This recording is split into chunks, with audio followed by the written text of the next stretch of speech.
बिस्मिल्लाहिर्रहमानिर्रहीम। अस्सलाम वालेकुम। My name is Mohammad Shahbaz. उम्मीद करता हूँ आप सब खैर वाफियत से होंगे। आज के लेक्चर में हम दो डेफिनेशन करने वाले हैं, लिमिट इन्फीरियर के बारे में और एक दूसरी डेफिनेशन है लिमिट सुपीरियर। बहुत ही इंपॉर्टेंट डेफिनेशन है, ध्यान से समझिएगा। इससे रिलेटेड हम नेक्स्ट एक थ्योरम करेंगे जहाँ सेम कंसेप्ट यही डेफिनेशन के हम यूज़ करेंगे। तो इसकी डेफिनेशन लिमिट इन्फीरियर की हमें क्या कहती है कि एक हमारे पास कोई भी आर्बिट्रेरी सीक्वेंस है किसका, एक नॉन एम्प्टी सेट x के सबसेट का। तो मैं एक सीक्वेंस को डिफाइन करता हूँ कुछ इस तरह से कि A k is equal to intersection n greater than equal to k A N. ये मैंने सीक्वेंस को से डिफाइन किया है। नीचे ये मैंने लाइन लगाई है जो कि हमें शो कर रही है कि ये लिमिट इन्फीरियर को डिस्कस कर रहे हैं। अगर अब इस सीक्वेंस की मैं टर्म को लिखूँ, जब मैं k इज इक्वल टू 1 को पुट करूँ, फिर k is equal to 2 put करूँ, k इज इक्वल टू 3, तो हमारे पास नेक्स्ट इसकी टर्म आती जाएंगी। तो मैं इसकी टर्म लिखने लगा हूँ for k is equal to 1 intersection n greater than equal to 1 A n. अब इस इंटरसेक्शन को मैं ओपन करूँ तो a1 intersection a2 intersection a3 intersection up to so on. इसी तरह जब मैं k इज इक्वल टू 2 के लिखूँगा तो नेक्स्ट टर्म हमारे पास a2 जो आएगी intersection n greater then k की जगह 2 ए एन। अब जब इसकी टर्म को मैं लिखूँगा तो ये कहाँ से स्टार्ट होगी, n greater than or equal to 2 a2 intersection a3 intersection a4, इसी तरह चलती जाएगी। इसी तरह जब मैं k को 3 पुट करूँगा तो a3 intersection n greater or equal to 3, जब k को मैंने 3 रखा a n is equal to, अब कहाँ से स्टार्ट हो रहा है, n greater or equal to 3 a3 intersection a4 intersection a5 intersection up to so on. अब अगर हम इस सीक्वेंस की टर्म को देखें तो ये एक इंक्रीजिंग सीक्वेंस बन रहा है। इंक्रीजिंग सीक्वेंस की डेफिनेशन को हमने पिछले लेक्चर में डिस्कस किया था, जो कि एक ख़ास किस्म की कंडीशन को सेटिस्फाई कर रहा था। वो कंडीशन कौन सी थी कि पिछली टर्म कंटेन करे अपने अगली आने वाली टर्म में।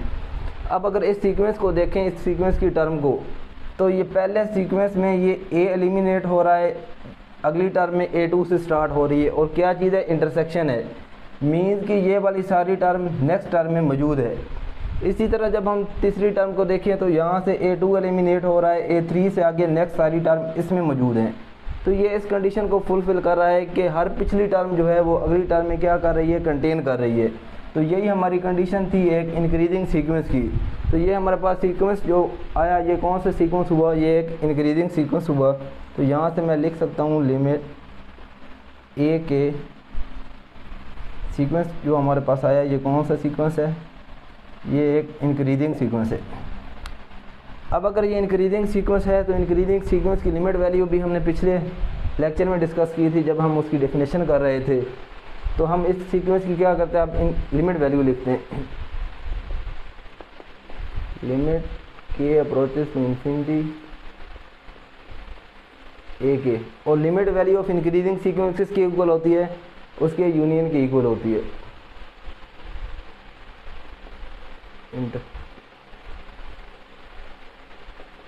ए के। अब लिमिट वैल्यू ऑफ ए के, इसकी हमने क्या की है, लिमिट वैल्यू ली है। और ये कौन सा सीक्वेंस है, ये इंक्रीजिंग सीक्वेंस है। इसकी लिमिट वैल्यू किसकी इक्वल आएगी, इसके यूनियन की इक्वल आएगी। अब यहाँ जो ए के हमने डिफाइन किया था उसकी वैल्यू में को मैं अगर यूज़ करूँ तो ये बन जाएगा union k greater or equal to 1, और ए के की जगह मैंने जो खुद से एक डिफाइन किया था सीक्वेंस, वो ए के किसकी इक्वल था, intersection n greater or equal to k A n. इसको इक्वेशन नंबर 1 मार्क कर लें। लेफ्ट साइड पे क्या है, limit k approaches to infinity A k. अब अगर मैं लिमिट इन्फीरियर को डिफाइन करूं तो मैं लिख सकता हूं लिमिट इन्फीरियर ऑफ ए के। यहाँ जो लिमिट इन्फीरियर ऑफ ए के, यहाँ जो मैंने नीचे लाइन लगाई है इससे मुराद ये है कि ये लिमिट इन्फीरियर को डिनोट कर रही है। तो ये लिमिट इन्फीरियर की जगह यहाँ मैं लिख सकता हूँ इसको limit k approaches to infinity. इसकी जो लिमिट इन्फीरियर ऑफ ए के, इसको मैं कैसे लिख सकता हूँ, ए के नीचे मैं एक लाइन लगा दूंगा जो कि डिनोट करेगी कि ये कौन सी लिमिट है, लिमिट इन्फीरियर। ठीक है। अब ये वाली जो वैल्यू इक्वेशन 1 में देखें, ये वाली सारी हमारे पास वैल्यू किसकी इक्वल है, इक्वेशन नंबर 1 से। तो इसकी वैल्यू ये हमारे पास है, हम यहाँ इसको रिप्लेस कर देते हैं। वो किसकी इक्वल है, union k greater or equal to 1 into intersection n greater or equal to k A N. ये हमारी डिफाइन होगी है limit k approaches to infinity inferior of a k. अब जब भी हम नेक्स्ट थ्योरम में लिमिट इन्फीरियर को डिस्कस करेंगे, उसकी डेफिनेशन को लगाएंगे, तो ये वाला रिजल्ट हम एज इट एज वहाँ पे अप्लाई कर देंगे, जिसमें हमारे पास ये वाली टर्म आ रही है, ये कौन सी टर्म आ रही है, ये एक इंक्रीजिंग सीक्वेंस की आ रही है। ये नेक्स्ट थ्योरम जब हम करेंगे वहाँ ये हम डायरेक्ट इसको अप्लाई करेंगे।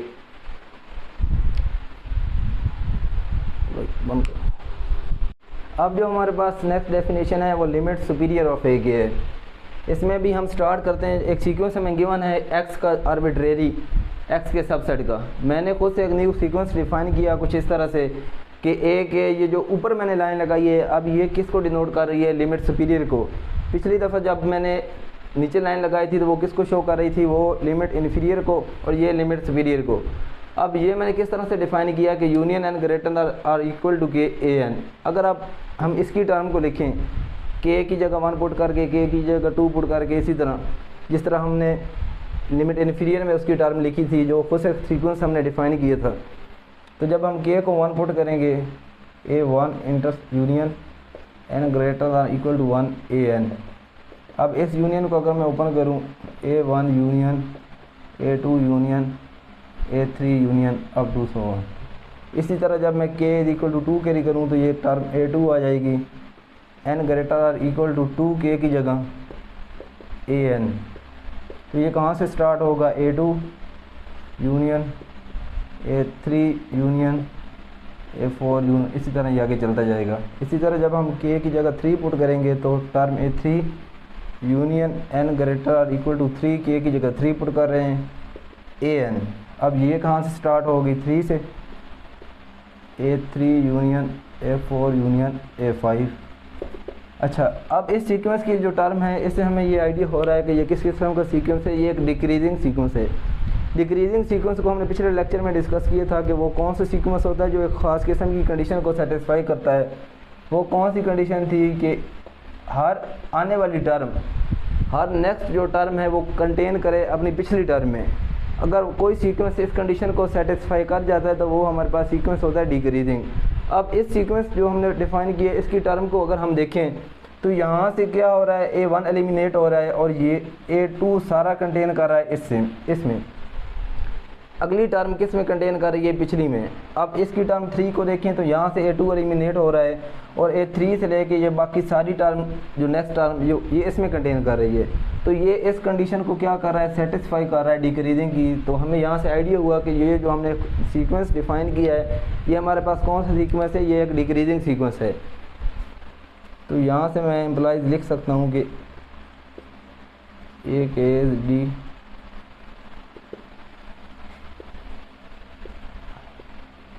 Decreasing sequence. जब हम डिक्रीजिंग सीक्वेंस की डेफिनेशन को डिस्कस कर रहे थे तो उसकी हमने लिमिट वैल्यू को भी डिस्कस किया था। और limit value of decreasing sequence किसकी इक्वल होती है, वो उस सीक्वेंस के इंटरसेक्शन की इक्वल होती है, के अप्रोचेज टू इन्फिनिटी। ये सीक्वेंस के किसकी इक्वल होती है, इंटरसेक्शन की इक्वल होती है।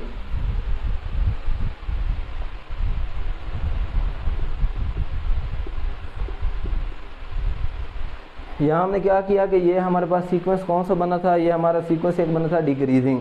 डिक्रीजिंग सीक्वेंस की क्या पहचान है कि हर आने वाली जो टर्म होती है वो अपनी पिछली टर्म में कंटेन करती है। तो इस डिक्रीजिंग की हम लिमिट वैल्यू को किस में लिख सकते हैं, उसके इंटरसेक्शन में लिख सकते हैं।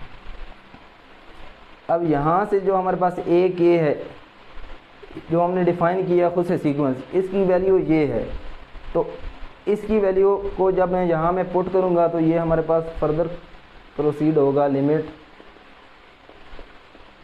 के approaches to infinity intersection as it as k greater और equal to 1।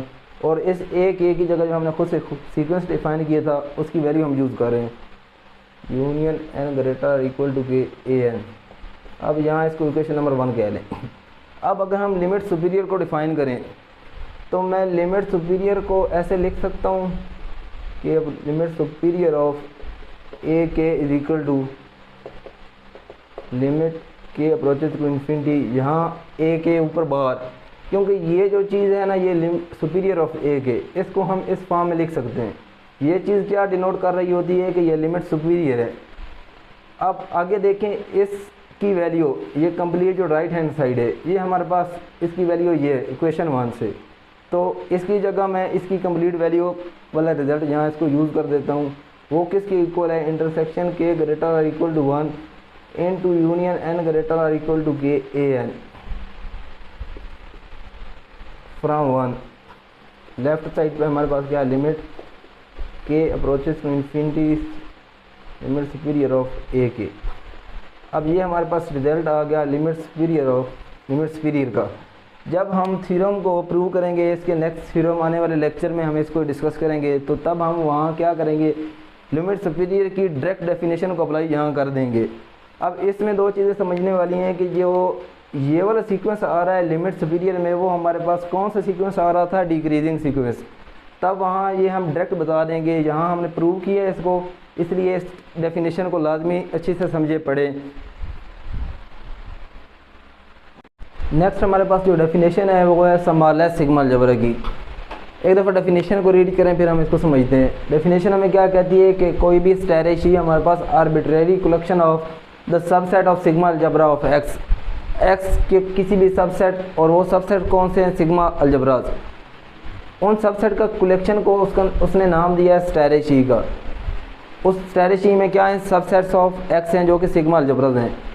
Then the smallest sigma algebra is the intersection of all sigma algebra containing E, जिसको डिनोट करते हैं हम डेल्टा अपॉन स्टेरिशी which is equal to intersection i varies from 1 to infinity a i's. अब इसको अगर हम समझें, हमारे पास ये अगर एक कोई स्पेस एक्स है और उसमें क्या है, कलेक्शन क्या है, subset of x of sigma algebra. ये हमारे पास एक्स का कोई सबसेट है, A1 कह लें, ये एक सबसेट है, A2 कह लें, ये कोई सबसेट है, A3 कह लें, ये कोई सबसेट है, A4 कह लें। ये जितने भी एक्स के सबसेट हैं ये तमाम क्या हैं, ये एक सिग्मा अलजेब्राज हैं। तो इन तमाम की कलेक्शन को उसने नाम दिया है स्टेरिशी का। मीन के A1, A2, A3 up to सो, ये जो कलेक्शन बन रही है इसको उसने नाम दिया है इस स्टेरिशी का, जो यहाँ लिखा है कि arbitrary collection of the subset of sigma algebra of x. X के सबसेट हैं जो कि सिग्मा अलजेब्राज हैं, और उनकी कलेक्शन को उसने नाम दिया है कि वो क्या चीज़ है, वो एक स्टेरिश ई है। देन उसकी डेफिनेशन हमें क्या कहती है कि वो स्मॉलेस्ट सिग्मा अलजेब्रा कब कहलाएगी, जब ये तमाम सिग्मा अलजेब्रा की क्या कर लें, हम इंटरसेक्शन कर लें, इन तमाम की intersection i varies from 1 to infinity a i, और वो किसकी इक्वल हो, डेल्टा पान ई। तो इस चीज़ को हम डिफ़ाइन ऐसे करेंगे कि smallest sigma is equal to intersection of all sigma algebra जो कि है सबसेट एक्स के। उम्मीद है आपको ये समझ आई होगी। फिर भी किसी सवाल हो आप लाजमी मुझसे कमेंट बॉक्स में पूछें।